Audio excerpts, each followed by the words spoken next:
Cheminez chaque semaine à la rencontre de la Bible et de son histoire, à la rencontre du Dieu de la Bible dans notre histoire. Écoutez les mots du livre, feuilletez les pages du livre et nous émerveillez de ce qu'elles disent.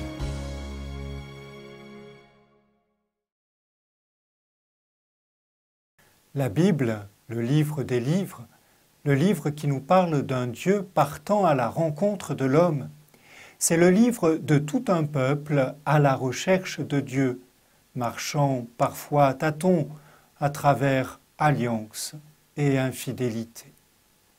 Des hommes, les prophètes, invitent sans cesse le peuple, et nous-mêmes encore aujourd'hui, à mettre en Dieu la confiance et la foi. La Bible, c'est aussi le livre d'un peuple en attente.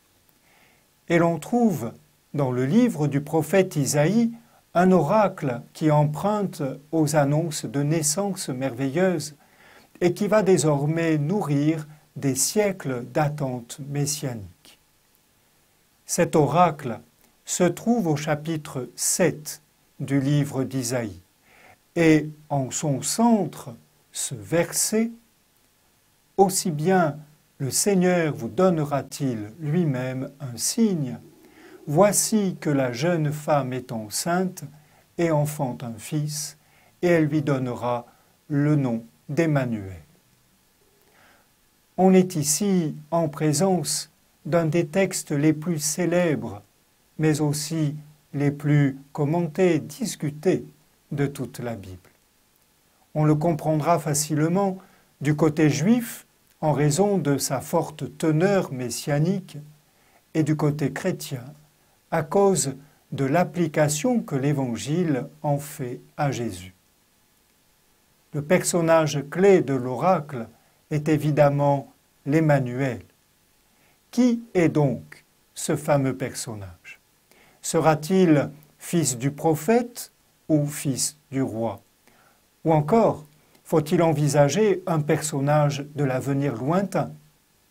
Et que faut-il penser du régime alimentaire qui lui est prescrit? De crème et de miel, il se nourrira. S'agit-il d'une nourriture de choix ou d'une nourriture d'indigence? Quant à cette jeune femme qui doit enfanter, de qui peut-il s'agir? Soit le prophète avait en tête une personne présente au moment où il profère son oracle, soit le mot a une valeur symbolique et désigne collectivement l'ensemble du peuple, de la communauté messianique qui va donner naissance à l'Emmanuel.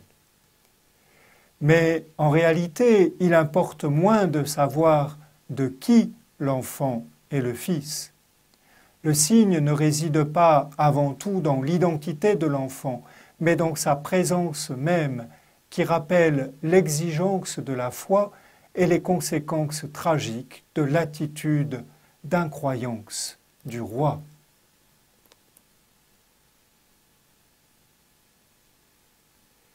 Isaïe a bien prophétisé de vous à votre sujet.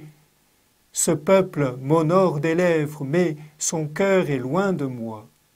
C'est en vain qu'ils me rendent un culte, car les doctrines qu'ils enseignent ne sont que préceptes d'hommes.